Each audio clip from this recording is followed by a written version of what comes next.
मैं संतोष कुमार सिंह फिजिक्स में न्यूमेरिकल के थ्रू कॉन्सेप्ट बिल्डिंग के इस सीरीज में आज जो टॉपिक लिया है वह है इलेक्ट्रोस्टैटिक्स में इलेक्ट्रिक फील्ड कैलकुलेट करना।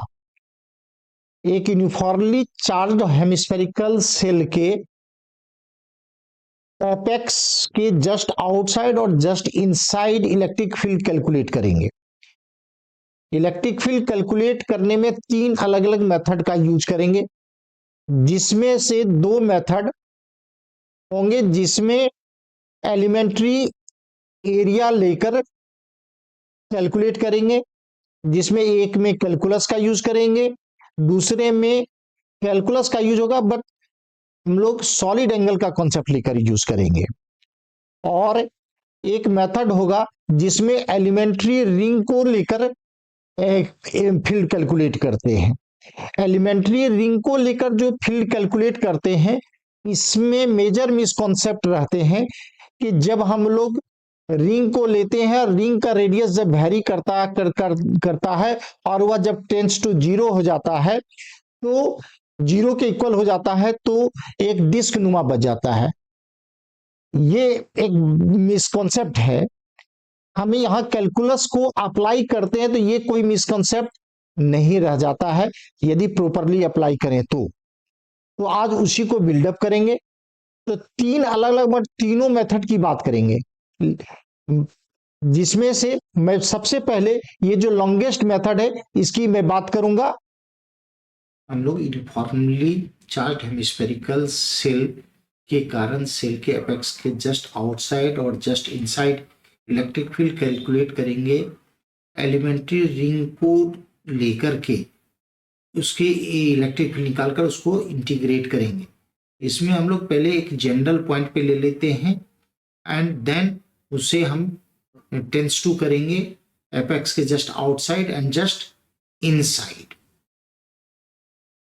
तो हमारे पास ये जो येलो कलर में है ये हमारे पास ये हमारा क्या हो गया, element uniformly charged hemispherical shell हो गया जिसपे सरफेस चार्ज एंटी सिग्मा हो गया। सेल का जो ये फ्लैट सरफेस है यह कोऑर्डिनेट सिस्टम के एक्स वाई प्लेन में है। सेल का सेंटर कोऑर्डिनेट सिस्टम के ऑरिजिन पे हो गया। ये जेड एक्सिस सेल के एपेक्स ए से पास हो रहा है। इसी एपेक्स के just outside and just inside हम लोगों को इलेक्ट्रिक फील्ड कैलकुलेट करना है। इसके लिए हम लोग ये जेड एक्सिस पे एक जनरल पॉइंट पी चूज कर लेते हैं और जेड एक्सिस से थीटा एलिवेशन पे डी थीटा के बीच में हमारे सरफेस पे जो है एक एलिमेंट्री रिंग चूज कर लेते हैं जिसका सेंटर ओ डैश पे हो गया। इस एलिमेंट्री रिंग का रेडियस हमारा आर साइन थीटा हो गया एंड ओ से ओ डैश यानी सेल के सेंटर से जो एलिमेंट्री रिंग चूज किया इसका बीच का डिस्टेंस ये हमारा हो गया आर कॉस थीटा। एंड ये जो ओ से जनरल पॉइंट जेड एक्सिस पे जो जनरल पॉइंट लिया सेल के सेंटर से, यह कहें हमारे कोऑर्डिनेट सिस्टम के ऑरिजिन से ये डिस्टेंस ओ पी ये हमने जेड ले लिया, जेड ले लिए हम लोग ले लेते हैं। तो सेल एलिमेंट्री रिंग के सेंटर से इस ऑब्जर्वेशन पॉइंट के बीच का डिस्टेंस ये डिस्टेंस हमारा क्या हो जाएगा, होल डिस्टेंस ये जेड माइनस ये हमारा आर कॉस थीटा, ये क्या हो जाएगा O dash P equal to हो गया Z minus R cos theta. अब बात करते हैं रिंग पे चार्ज कितना होगा। रिंग पे charge suppose that the elementary charge हमारा एलिमेंट्री रिंग है तो चार्ज हमें इस पर हमारा चार्ज क्या हो गया हमारा D Q, charge D Q. इसे क्या हो गया रिंग का एरिया कैलकुलेट कर लें, इस रिंग का जो है एरिया कैलकुलेट कर लें और उसमें सरफेस डेंसिटी से मल्टीप्लाई कर दें। तो रिंग का सरकमफेरेंस हो गया 2 पाई आर साइन थीटा और ये डी थीटा एलिवेशन पे है तो ये हमारा कितना है आर डी थीटा हुआ, इसलिए हमारा ये आर डी थीटा। तो रिंग पे जो एलिमेंट्री चार्ज डी क्यू क्या हो गया हमारा 2 pi R square sigma sine theta D theta, 2 pi R square sigma sine theta D theta. अब हम लोग ये जो है इस एलिमेंट्री रिंग के पोटेंशियल के निकाल कर के उसको से हम इलेक्ट्रिक फील्ड कैलकुलेट कर सकते हैं या डायरेक्टली इलेक्ट्रिक फील्ड कैलकुलेट कर सकते हैं। तो हम लोग पहले डायरेक्टली इलेक्ट्रिक फील्ड को कैलकुलेट, तो इलेक्ट्रिक फील्ड एलिमेंट्री रिंग के कारण डायरेक्टली इलेक्ट्रिक फील्ड पुट करेंगे। तो उससे पहले हम लोग जाने, हमारे पास रिकॉल कर लेते हैं, एक रिंग है, रिंग पे चार्ज क्यू है, रिंग का रेडियस आर है। तो रिंग के एक्सिस पे, रिंग के सेंटर से एक्स डिस्टेंस पे इलेक्ट्रिक फील्ड क्या होता है, रेडियली आउटवर्ड, यदि ये चार्ज पॉजिटिव है तो। और ये ई की वैल्यू क्या हो जाता है हमारा, रिंग का रेडियस आर हो गया, रिंग पे चार्ज क्यू हो गया, सेंटर से एक्स डिस्टेंस पे इलेक्ट्रिक फील्ड की वैल्यू हो जाती है 1/4πε0 Q into X by under bracket X square plus R square whole to the power 3/2। तो इसी चीज का यूज करते हैं यहाँ पे। तो एलिमेंट्री रिंग के कारण जो इलेक्ट्रिक फील्ड हो जाएगा 1/4πε0 charge on the ring and ring के सेंटर से ऑब्जर्वेशन पॉइंट का distance z minus R cos theta. तो यहाँ under bracket and by z minus R cos theta, ring के सेंटर से ऑब्जर्वेशन पॉइंट के डिस्टेंस का स्क्वायर प्लस रिंग के रेडियस का square and whole to the power 3/2। अब यहाँ dq के वैल्यू जो पर हमने रिंग का चार्ज, रिंग को ये जो कितना dq की वैल्यू हुई 2πr² sigma sine theta D theta, ये रिप्लेस कर दिया। एंड यदि इस पूरे डिस्क सेल के कारण इलेक्ट्रिक फील्ड कैलकुलेट करना है, तो electric field due to the hemispherical shell, तो इस इलेक्ट्रिक फील्ड को इंटीग्रेट करेंगे। इस इलेक्ट्रिक फील्ड को इंटीग्रेट करेंगे तो हमारा लिमिट कहां तक जाएगा, ये जो लिमिट, ये हमारा रिंग का ये थीटा जो है, जब ये जीरो, थीटा जीरो हो सकता है जब यहाँ पे आ जाए हमारा, और थीटा इस लाइन पे, जब ये लाइन हमारा जो इधर मैक्सिमम हो जाएगा तो 90 डिग्री, यानी लिमिट 0 to 90 डिग्री। और यहीं पे मिसकॉन्सेप्ट करते हैं क्या कि जब थीटा इक्वल टू 0 ले लिया तो रिंग का रेडियस 0 हो गए, रिंग का रेडियस 0 हो गया, तो इट मीन्स यहाँ पे हमारा एक डिस्क नुमा छूट जाता है, जो कि मेजर मिसकॉन्सेप्ट है। हम लोग इंटीग्रेशन में जो गलती करते हैं उसके कारण, यदि डायरेक्टली एपेक्स पे ए के जस्ट आउटसाइड कैलकुलेट करते हैं तो यही हमें कैलकुलेशन में जो लिमिट में ये गलती होती है, मींस अप्रोचिंग में। तो इसको देखते हैं आगे, इसी को हम लोग कैसे रिमूव करते हैं, कैसे यहाँ क्या गलती से होती है और जिससे लोग गलत कर लेते हैं, और हम लोग यदि वो गलती नहीं करें तो ये कोई मिसकॉन्सेप्ट नहीं रहेगा। तो हम लोग जो है ये एलिमेंट्री रिंग के कारण जो ऑब्जर्वेशन पॉइंट पी पे इलेक्ट्रिक फील्ड हुआ, इस इलेक्ट्रिक फील्ड को डिस्क के पूरे सेल के लिए कैलकुलेट करना है। तो इंटीग्रेट कर देंगे इसको 0 से π/2। अब यहां से देखते हैं 2πr² सिग्मा को इंटीग्रेशन से बाहर निकाल लेते हैं और 4πε0 से मल्टीप्लाई करके हमारे पास क्या बचता है, σ/2ε0 इंटू r²। तो इंटीग्रेशन में हमारा टर्म क्या बच जाता है, ये z minus R cos theta and sine theta D theta, and ये डिनोमिनेटर हो गया हमारा z minus R cos theta का whole square and r² plus r² sine square theta. इसको यदि एक्सपेंड करते हैं तो ये होता है z² प्लस r, इसको एक्सपेंड करें तो हमारा हो गया z² minus 2zr cos theta plus r² cos square theta and plus ये हमारा टर्म है r² साइन स्क्वायर थीटा। इस दोनों टर्म में r² कॉमन ले लें तो cos square theta plus sign square theta 1 हो जाएगा। तो क्या हो जाएगा हमारा z² plus r² minus 2zr cos theta. यहां पे हम लोग इसको डिलीट कर दें, अब यहां हमारे पास जो है इसमें इस पूरे टर्म को डिनोमिनेटर में, इस पूरे टर्म को हम लोग रिप्लेस करते हैं u, सब्स्टिट्यूशन मेथड का यूज करते हैं। पूरे टर्म को u सब्स्टिट्यूट कर लिया हमें यहाँ पे एंड इसको थीटा के रिस्पेक्ट में डिफरेंशिएट कर लिया। तो ये z constant term 0, r constant term 0, इसे minus 2zr and cos theta का डिफरेंशिएशन माइनस साइन थीटा, तो इस माइनस से मल्टीप्लाई हो जाएंगे। तो du बाय डी थीटा क्या हो गया 2zr साइन थीटा। तो sine theta into d theta equal to क्या हो गया du बाय 2zr। तो इस इंटीग्रेशन में हम लोग साइन थीटा डी थीटा को की जगह पर u के टर्म में एक्सप्रेस कर देंगे। एंड यहाँ इसको अब इसका कैलकुलेट करते हैं कि Z minus R cos theta की वैल्यू कितनी होगी। तो हमारे पास ये जो है इसमें 2ZR बराबर के दूसरी ओर ले लिया कॉस थीटा, और ये हमारा इक्वल टू हो जाएंगे Z square plus R square minus U. तो R cos theta equal to कितना हो गया, R cos theta equal to हो गया Z square plus R square minus U by 2Z। तो ये तो हम लोग Z minus R cos theta, तो Z minus R cos theta ये वैल्यू पुट कर दिया, जेड माइनस ये वैल्यू पुट कर दिया। आई होप वो सभी सॉल्व कर सकते हैं। इसको सॉल्व करेंगे तो हमारा ये टर्म आएगा, सॉल्व करने पे ये आ गया, यानी Z minus R cos theta की जगह पर ये पुट कर सकते हैं, and sine theta D theta की जगह पर साइन थीटा डी थीटा की जगह पर ये पुट कर सकते हैं, and Z square plus R square minus 2ZR cos theta की जगह पर यू पुट करेंगे।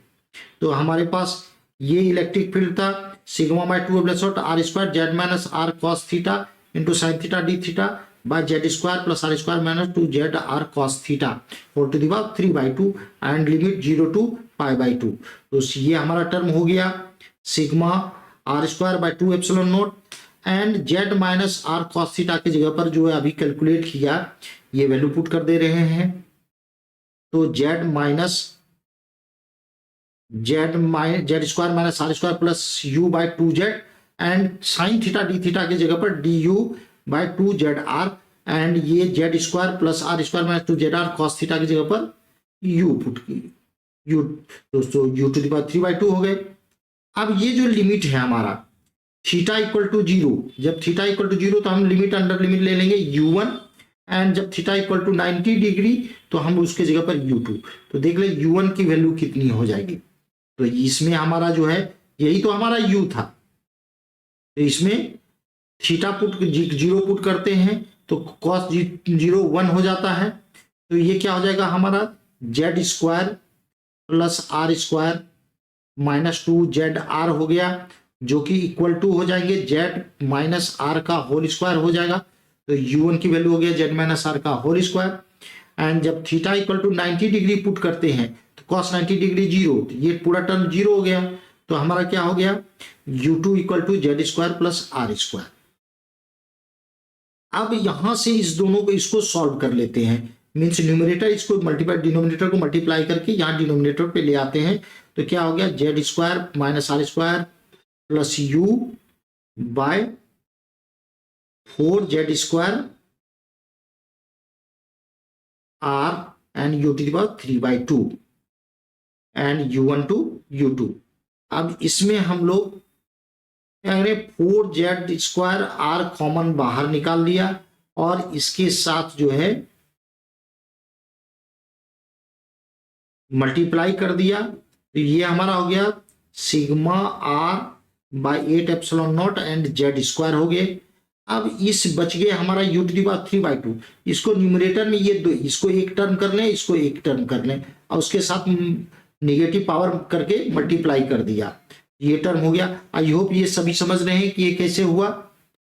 अब इसमें जो है इस इंटीग्रेशन को दोनों पे अलग अलग डिस्ट्रीब्यूट करके दो टर्म हो गए, एक टर्म हमारा ये बन गया और दूसरा टर्म ये हो गए। इसमें हमारा ये Z square minus R square constant है, इंटीग्रेशन से बाहर निकाल लिया, तो एक टर्म हमारा ये बन गया और एक टर्म हमारा ये हो गया। अब इसका इंटीग्रेशन करते हैं, ये हमारा टर्म हो गया u to the power Z to the power x to the power n dx। Integration करते हैं तो x टू दी पावर n+1 बाय n+1 होता है, इसको हमने यहाँ यूज कर लिया, एंड इसे भी यहाँ इंटीग्रेशन में यूज कर लिया।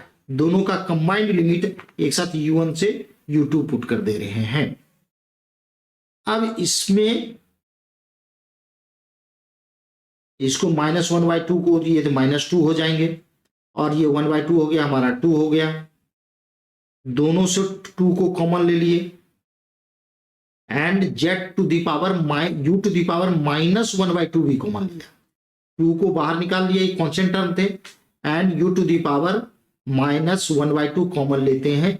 तो हमारे पास क्या बच गया ये हमारा u, ये टर्म हमारा बच गया। आई होप ये सभी देख सकते हैं इसको, ये कैलकुलेट करने पे ये टर्म हमारा आएगा या नहीं आएगा, इसमें कोई कंफ्यूजन नहीं होना चाहिए, सभी चेक कर लेंगे। अब बात करते हैं, हम लोग इस टर्म पे ही लिमिट पुट करना है, तो इसमें एक बार u2 पुट करके वैल्यू कैलकुलेट कर लेते हैं और एक बार u1 पुट करके वैल्यू कैलकुलेट कर लेते हैं अलग अलग। तो theta u minus under bracket Z square minus R square by root under u है। तो theta equal to pi by 2 था, तो u2 था और उसकी value Z square plus R square थी। तो इसमें हमने इस पर जो है u के जगह पर ये वैल्यू पुट कर दिया एंड इसको सॉल्व करते हैं, यहां से भी u की वैल्यू पुट किया, इसे सॉल्व करते हैं। तो आई होप सभी ये सॉल्व कर सकते हैं कि ये टर्म हमारा आएगा। एंड देन जब थीटा इक्वल टू 0 तो u1 था और u1 की वैल्यू जेड माइनस आर का होल स्क्वायर था, तो ये रिप्लेस करते हैं इस वैल्यू में u के जगह पर, दोनों u के जगह पर हम ये वैल्यू पुट कर देते हैं और ये स्क्वायर रूट में square root under Z minus R का होल स्क्वायर है। तो इसको स्क्वायर रूट निकालेंगे तो क्या हो जाएगा हमारा Z minus R modulus absolute value, positive value हमें लेना है, इसलिए जेड माइनस ये इंटीग्रेशन में, और इसे सोल्व करेंगे, इसका स्क्वायर करके एक्सपेंड कर दिया, इसका ब्रैकेट रिमूव किया, बचे हुए टर्म में कॉमन लिया। आई होप सभी कैलकुलेट करेंगे, ये हमारा निकल के आ जाएगा। तो अब इसमें जो है लिमिट हम पुट कर रहे हैं, ये टर्म हमारा एच हो गया, ये 2 मल्टीप्लाई कर जाएंगे तो ये 4 हो जाएगा और इसमें u2 माइनस u1 पुट करना है, यानी इसमें u2 पुट करेंगे तो वैल्यू हमारे पास ये आ गया एंड माइनस u1 पुट करेंगे तो हमारे पास वैल्यू ये आ गया। तो हमारे पास E इक्वल टू क्या हो गया, sigma R by 4 epsilon naught Z square and ये हो गया u2 पुट करने पे और ये u1 पुट करने पे, जो कि हम लोगों ने सेपरेटली यहां सॉल्व कर लिया है। अब यहां से इस दोनों से हम लोग कॉमन निकाल लेते हैं 2r स्क्वायर, इस दोनों से 2r स्क्वायर, तो इसमें r स्क्वायर नहीं है तो इसमें क्या हो जाएगा, यहाँ r स्क्वायर होगा तो ये r मल्टीप्लाई हो जाएगा। अब दोनों से 2r कॉमन निकाल लिया तो ये हमारा क्या हो गया, 2r कॉमन निकल जाएंगे तो इसमें 2r से मल्टीप्लाई हो जाएगा, तो 2 से means sigma r by 4 epsilon naught Z square into 2r square हो गया, तो r स्क्वायर इंटू r हो गया r क्यूब एंड 2 से ये 4 कट जाएंगे 2, तो sigma r cube by 2 epsilon naught Z square and ये हो गया 1 by Z minus R square minus Z minus Z by R into modulus of Z minus R. अब यहीं से कैलकुलस में गलती करते हैं लोग, डायरेक्टली जेड की वैल्यू आर के बराबर ले लेते हैं, जो कि हमारा ये मिस्टेक है अप्रोचिंग वैल्यू का।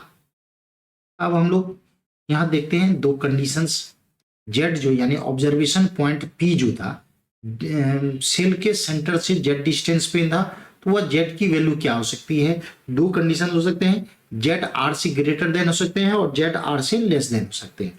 तो जब जेड आर से ग्रेटर देन हो जाएंगे तो इस मोड की वैल्यू कितनी हो जाएगी, जेड माइनस आर हो जाएगी। तो इसे जब हम इस टर्म पे पुट करते हैं तो क्या होता है, -1 बाय आर हो जाएगा, और जब जेड लेस देन आर है तो इस मोड की वैल्यू हमारा ये हो गया। तो इसमें अब जो ये वैल्यू है हमारा, इसके क्या हो जाएगा 1 by R, means electric field में इसकी बात हम लोग कर रहे हैं। इसमें दो कंडीशन हो गया, जब ये टर्म में दो कंडीशन, जब Z is greater than R तो इसकी वैल्यू कितनी हो गई -1 बाय आर, और जब इसकी value Z is less than R हो गई तो इसकी वैल्यू कितनी हो गई 1 बाय आर। तो यही हम लोग डायरेक्टली रिप्लेस कर दें तो ई इलेक्ट्रिक फील्ड क्या हो गया, जब जेड ग्रेटर देन आर हो जाएंगे तो प्लस -1 बाय आर है, माइनस माइनस प्लस क्या, ये माइनस इसका -1 बाय आर आया तो माइनस माइनस प्लस, तो ये प्लस हो गया हमारा। यही जब एपेक्स के आउटसाइड चाहिए तो क्या हो जाएगा, जेड टेंस टू आर हो जाएंगे, जेड क्या हो गया हमारा टेंस टू आर, तो जेड टेंस टू आर, इसमें तो क्या हो जाएगा, इसमें हम जेड की जगह पर क्या हो जाएगा, डायरेक्टली हमारा आर पुट कर दिया, तो ये क्या हो गया और तो ये इसमें 2r² हो गए, और तो इसके स्क्वायर रूट से बाहर हो जाएंगे तो एक r हो जाएगा, और दोनों से r कॉमन ले लिया, तो r³ यहाँ से r², z की जगह r², इससे r कॉमन निकला, यानी r² bye r² into r है, और यहाँ सिग्मा बाय 2 एप्सिलॉन नॉट, तो ये r दोनों कट के r³ खत्म हो जाएंगे, ये r³, तो sigma by 2 epsilon not 1/√2 plus 1। अब इसका डायरेक्शन क्या हो गया, हमारा आउटवर्ड डायरेक्शन के फॉर्म में बात करें तो जेड एक्सिस के अलोंग होंगे, पॉजिटिव डायरेक्शंस में होंगे। और यहीं पे यदि हम लोग जेड की वैल्यू यानी ऑब्जर्वेशन पॉइंट की वैल्यू r से लेस देन लेते हैं, तो यहां से r से जब लेस देन लिया तो जेड r से, तो हमारा 1/r हो गए, यहां क्या हो जाएगा -1/r हो गए, तो -1/r, तो अब लिमिट पुट कर दिया और जस्ट इनसाइड, जस्ट इनसाइड जब लेना है पैक्स के जस्ट इनसाइड, तो जेड लिमिट हो गए टेंड्स टू r हो जाएंगे, तो हमारा यहाँ जेड की जगह पर r² और यहाँ पे भी r, तो इसमें 2r² अंडर ब्रैकेट है, तो √2 एंड r हो गया, इस दोनों से means 1/√2 into r minus 1/r, इस दोनों से r कॉमन निकाल लिया, तो क्या हो गया sigma r³ by 2 epsilon naught r² into r, ये r³ खत्म हो गए, तो क्या होगा sigma by 2 1/√2 minus 1। I hope ये समझ में आया होगा। इसी लिमिटिंग अप्रोच में के कॉन्सेप्ट में मिस्टेक करते हैं, तो लोगों में कह देते हैं क्या कि हमारे उसके पास एक डिस्क नुमा बच जाता है, तो वो डायरेक्टली यदि हम लोग z=r पुट करके डायरेक्टली r लेकर के लिमिट कैलकुलेट करते हैं, तो हमारे पास ये अप्रोचिंग वैल्यू के कारण वो गलती आती है और हम लोग गलत कर बैठते हैं। धन्यवाद।